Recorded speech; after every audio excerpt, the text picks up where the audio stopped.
जी, अस्सलाम वालेकुम।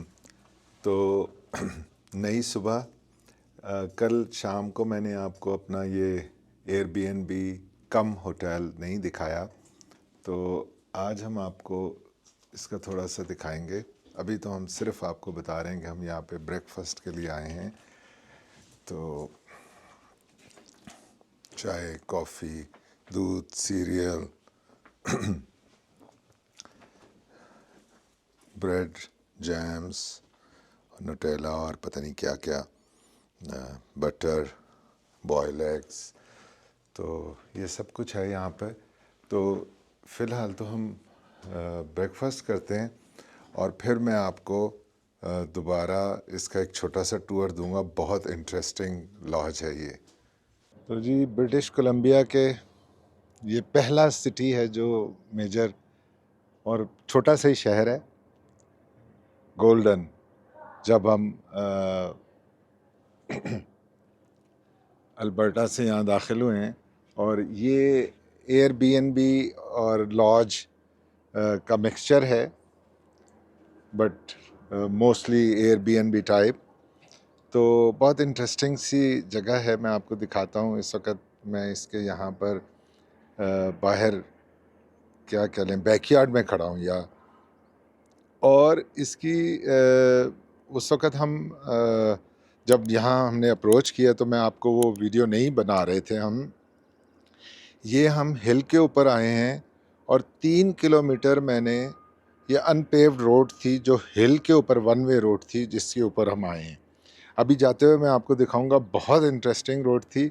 और नीचे उतरते ही एक रिवर है, और उस रिवर के ऊपर भी इतनी एक गाड़ी गुजरने के जितना एक लकड़ी का ब्रिज था, उससे हम आए हैं।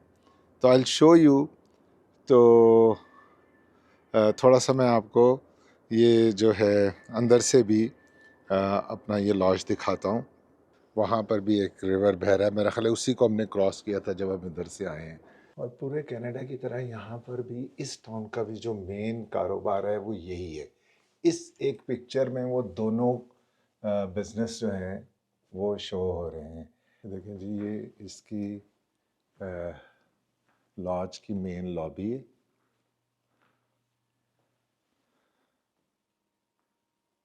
देखें आप, ये पुराने स्टाइल का फायर प्लेस है जिसमें आप वुड डालते हैं। ये उनको वुड को हर चीज़ की ना कोई बैकग्राउंड है। अब आप ये देखें, ये ओरिजिनल किसी एनिमल का है, बट मुझे हर चीज़ का पता भी नहीं है। तो ये देखें, ये जो नेटिव्स फर्स्ट नेशंस हैं तो उनका बना हुआ है।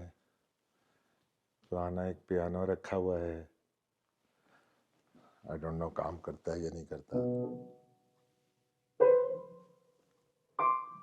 काम भी करता है। देखें आप, कितने खूबसूरत तरीके से ये सारे यहाँ प्लेट्स लगा के इसको किया हुआ है।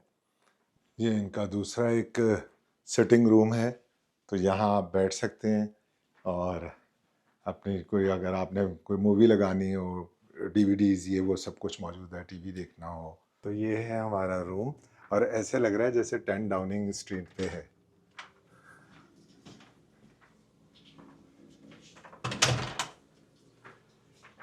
तो नाइस, माशाल्लाह, काफ़ी बड़ा रूम है।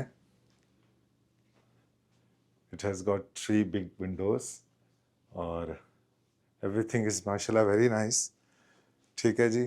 अच्छा, मलेशिया की एक खातून हैं जो इसकी ओनर और ऑपरेटर हैं, और उन्होंने बताया था कि ये सारी वुड जो है यहीं की है।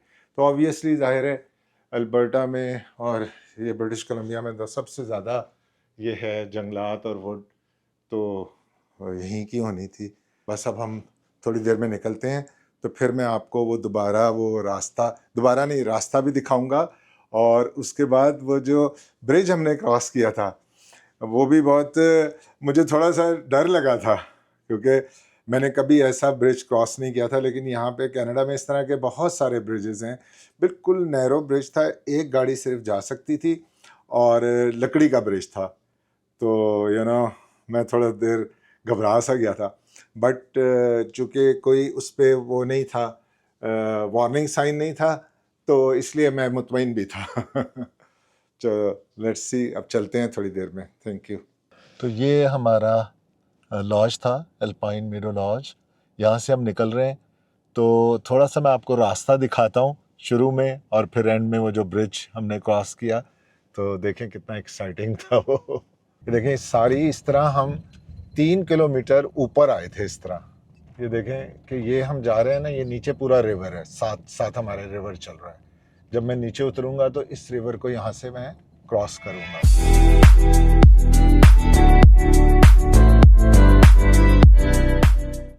अब वो एक गाड़ी और आ रही है, तो मैं उसका वेट करता हूँ। और इसका नाम बड़ा इंटरेस्टिंग है, ये देखें सामने लिखा हुआ है डॉग टूथ ब्रिज। अब वो जो सामने गाड़ी है, अब उसको मेरा वेट करना पड़ेगा। अब आप ये देखें कि ये मैं ब्रिज पे हूँ और साथ रिवर देखें आप दोनों तरफ।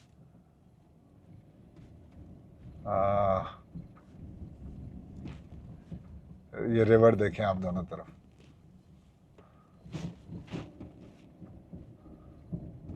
चले, मैंने निकल गया, वो शायद इधर आ ही नहीं रहे थे, वो तो इधर पार्क कर रहे हैं कहीं। तो ये रिवर है, आई थिंक ये वही है हॉर्स किकिंग रिवर, क्योंकि मैं 1.5 किलोमीटर दूर यहाँ से जा रहा हूँ जो वॉकिंग ब्रिज है। ये देखिए मैं रेलवे लाइन को भी क्रॉस कर रहा हूँ। जैसे कि मैं आपको बता रहा था कि वंस अगेन रेलवे लाइन वैसे तो पूरे कनाडा में ईस्ट टू वेस्ट है, जिसके बारे में मैंने कुछ आपको बताना है, तो शायद आज अच्छा मौका होगा उसके बारे में भी बताने का। तो अभी मैं जा रहा हूँ वॉकिंग ब्रिज पे। ये रेंजी जी हम आ गए, जो इनका किकिंग हॉर्स वॉकिंग ब्रिज है। यहाँ से भी एंटर हो सकते हैं, यहाँ से चलते हैं। अगर जैसे मैंने आपको पहले भी दिखाया था ना, एक ये भी बेंच लगाया हुआ है किसी ने, वो आगे भी लगाया हुआ है। साइकिलिस्ट के लिए नोट है कि वो पेडेस्ट्रियन को जगह दें। अच्छा, यहाँ पे यही बहुत दिलचस्प बात है कि जो हमारे यहाँ तो उल्टा हाल है। यहाँ पे हमारे यहाँ तो ये होता है ना, जो बड़ी गाड़ी वाले हैं वो छोटी गाड़ी वालों को बिल्कुल लिफ्ट नहीं कराते। तो यहाँ पर बिल्कुल उल्टा हिसाब है कि सबसे ज़्यादा वैल्यू जो है वो पेडेस्ट्रियन की है। अगर आप रोड पे जा रहे हैं और आप कोई सड़क क्रॉस करने के लिए खड़ा है, तो आपको रुकना है। और इसी तरह उसके बाद साइकिल वाले की जो है, उनके ट्रैक्स हैं, उनका ख्याल रखना है। तो that's how things move here.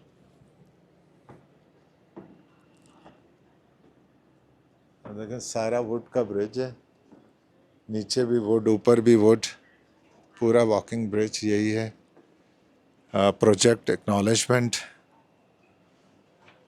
उन्होंने बता दिया कि जी किस किस ने इसमें काम किया, कौन कौन लोग थे, उन सब की उन्होंने, और नीचे पूरे कम्युनिटी स्पॉन्सर सबका नाम लिख दिया उन्होंने और सब के उन्होंने एक्नॉलेज कर दिया है ना। खूबसूरत देखें आप।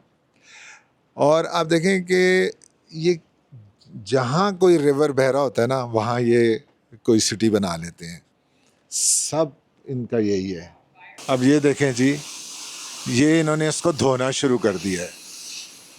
वो पीछे वाटर टैंकर प्रेशर से पानी दे रहा है और ये इन्होंने इसको वॉश करना शुरू कर दिया है। अब देखें कितना माशाल्लाह खूबसूरत लग रहा है सारा। मौसम भी आज बहुत अच्छा है यहाँ पर। कल यहाँ पर भी ठंडा था, लेकिन आज बहुत प्लेजेंट है मौसम। इतना प्लेजेंट है कि हमें आज अभी तक कोई एक्स्ट्रा क्लोथिंग की ज़रूरत नहीं है। तो वेरी नाइस वेदर। हाँ जी, तो बैक टू द ब्रिज, और इस पे ये लिखा हुआ है कि ये इस तरह का वुड फ्रेम का कनाडा का सबसे लंबा ब्रिज है, 150 फीट, और इसका वेट जो है वो 95 मीट्रिक टन है। ठीक है जी, विच इज़ 2,10,000 पाउंड, 210,000 पाउंड्स। तो वैसे बिल्कुल एक इसी तरह का ब्रिज जो है वॉकिंग ब्रिज, बड़ा खूबसूरत सा ही, वो कैलगरी में भी है, जिसके साइड पे ना इतनी ज़्यादा ये वुड उसमें नहीं है साइड पे, उसकी वजह से उसका जब आप वॉक करते हो तो वो व्यू अच्छा होता है। तो आई एम नॉट श्योर कि वो शायद वुड का नहीं है, इसलिए इन्होंने ये लिखा हुआ है कि ये कनाडा का वुड का सबसे लंबा ब्रिज है। यहाँ पर इन्होंने इस खूबसूरत तरीके से इसका नाम लिखा हुआ है। और ये साथ पूरी ये देखें कि ये वॉकिंग ट्रेल्स बनी हुई हैं, ठीक है जी। और इस पॉइंट का जो नाम, इस पॉइंट को जो डेडिकेट किया गया है वो ये अमान या अमन विर्क थे, इनके नाम को किया गया है। चलें जी, किकिंग हॉर्स वॉकिंग ब्रिज के टूर को ख़त्म करके तो गोल्डन से हम निकलते हैं और फिर आगे चलते हैं अगले टाउन की तरफ, और फिर आपको आगे रास्ते में तफसीलात बताते हैं। तो कैमलूप्स हमारा नया डेस्टिनेशन है, कैमलूप्स, जो कि कोई 4-4.25 घंटे की वैसे तो ड्राइव है इफ़ वी गो स्ट्रेट, लेकिन रेवलस्टोक बीच में है शहर, जो मेरा ख्याल है 40% डिस्टेंस के बाद आएगा रेवलस्टोक। तो वहाँ पे छोटा सा ब्रेक करेंगे और उसके बाद हम कैमलूप्स की तरफ जारी रखेंगे सफ़र। यहाँ पे इस हाईवे पे वो जो सड़क है उसके ऊपर लाइन मार्किंग वो कर रहे हैं, तो उन्होंने साइन लगाया हुआ था कि आप राइट की तरफ चलें स्लो। ये देखें, ये देखें, ये लाइन मार्किंग कर रहे हैं और पीछे एक ट्रक उसको जो है वो मतलब वो उसको गार्ड कर रहा है ताकि लोग उस तरफ ना आए। लेकिन ये है कि लोग नहीं आएंगे, लोगों ने साइन देख लेते हैं। तो यहाँ पर ये ट्रेंड है कि 99% लोग जितने साइंस होते हैं उनको फॉलो करते हैं।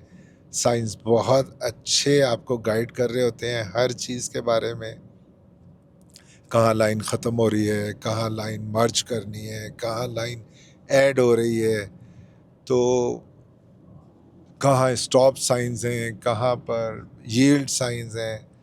तो बहुत आसान हो जाता है साइंस को आप फॉलो करें और उन साइंस को फॉलो करते हुए ड्राइव करें तो ड्राइव इज़ वेरी इजी।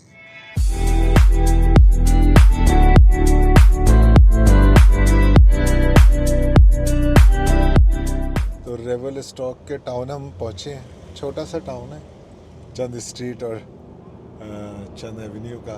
तो टिम हॉर्टन्स पे रुक के तो एक कॉफ़ी ब्रेक करते हैं।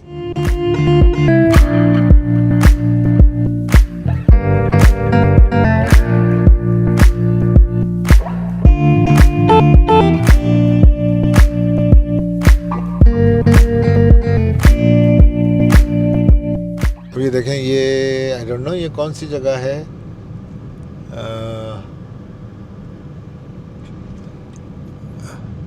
This is a small town और बहुत खूबसूरत सा कोई टाउन लग रहा है, 3 वैली लेक शैट्यो।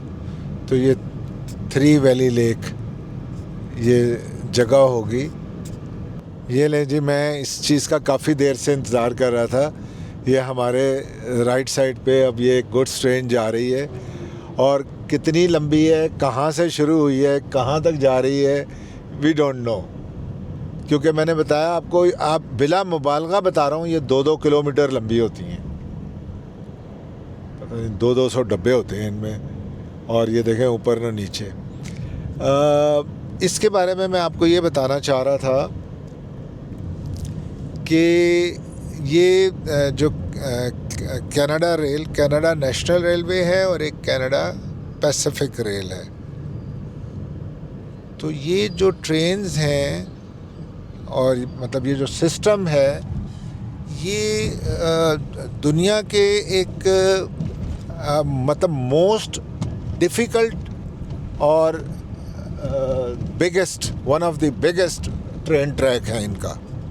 ये 1880-1885 में ये ट्रेन ट्रैक कंप्लीट हुआ था।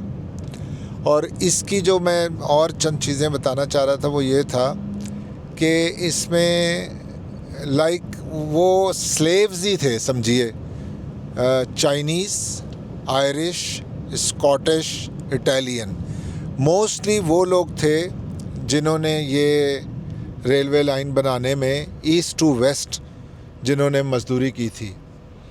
और कहते ये हैं कि 1 माइल, वो चूँकि माइल के हिसाब से बना हुआ है तो वो माइल के हिसाब से ही लिखा हुआ मिलता है। 1 माइल के हिसाब से एवरेज जो है वो 3 मज़दूरों की डेथ हुई, इतने लोग मरे।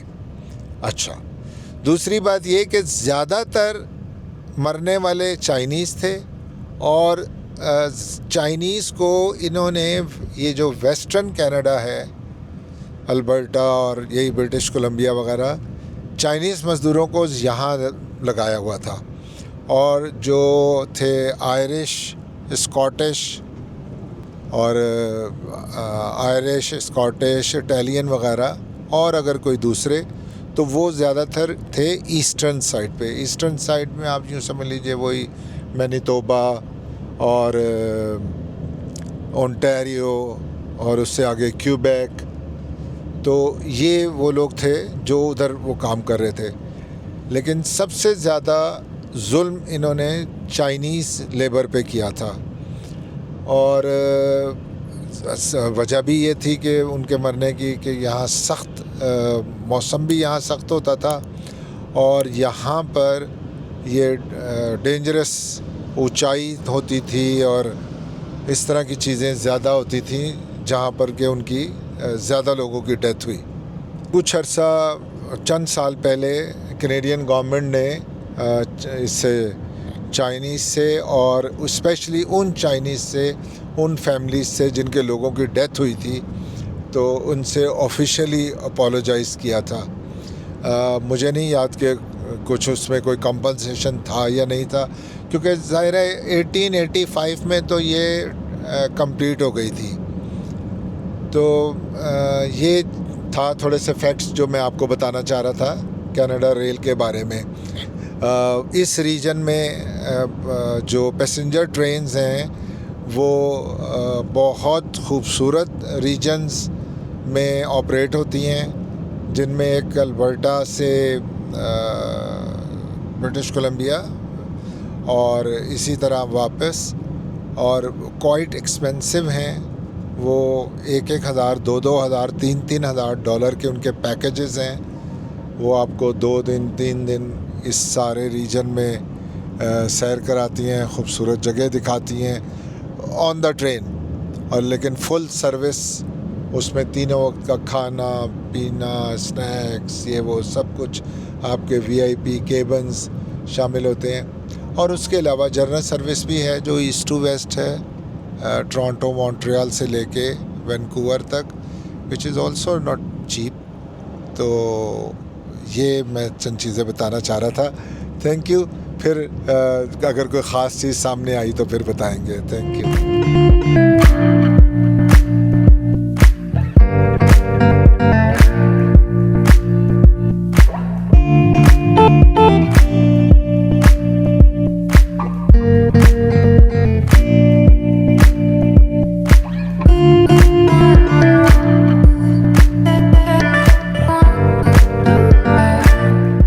इसी लेक की अभी हम दूसरी साइड पे थे, पूरा इसका लेक का तवाफ़ करके हम अब इस तरफ आए हैं, पूरा चक्कर लगा के। इसकी वजह से भी ज़ाहिर है ये माउंटेन्स की वजह से, लेक की वजह से जो है वो डिस्टेंस बढ़ता है, लेकिन इसी के तो पैसे हैं।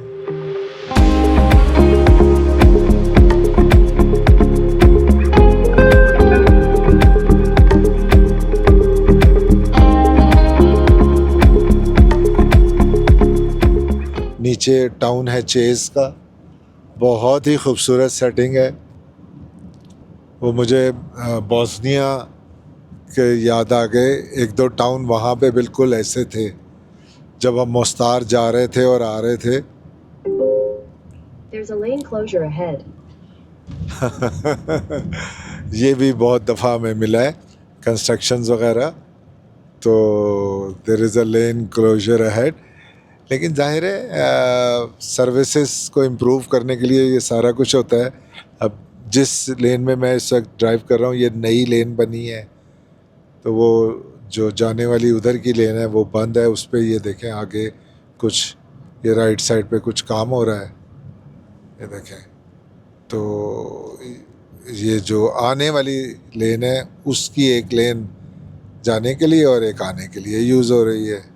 अब हम आगे गुजरेंगे। अब अगला टाउन जो है वो मोस्ट प्रोबेबली हमारा ही है, which is like exactly 50 kilometres from here.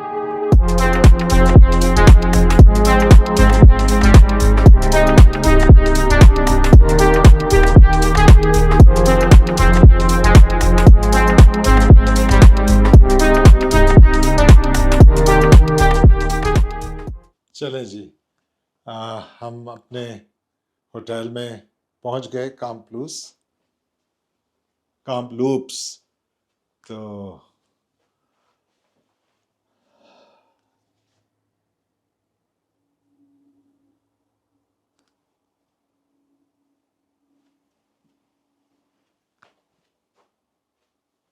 ठीक है जी, ये इसमें एक नई चीज़ देखी है कि इन्होंने कमरे में भी ये आपको वॉश बेसिन दिया हुआ है, सिंक है यहाँ पर। ठीक है जी, लेकिन ये सारा ट्री जो है ये पिंक फ्लावर्स का, इस किस्म के जापान में बहुत होते हैं। तो अब चूँकि हम ब्रिटिश कोलंबिया में हैं तो इस तरह की बहुत चीज़ें मिलेंगी। ठीक हो गया जी। चलें जी, हमारा डिनर आ गया है। हमने चिकन नूडल्स मंगवाए हैं और पराठा रोल मंगवाए हैं। तो डिनर करते हैं और उसके बाद फिर आराम करते हैं। फिर कल सुबह मिलेंगे आपसे नए प्रोजेक्ट पे, नए सफ़र पे। हमारे साथ रहिएगा। थैंक यू और शब खैर।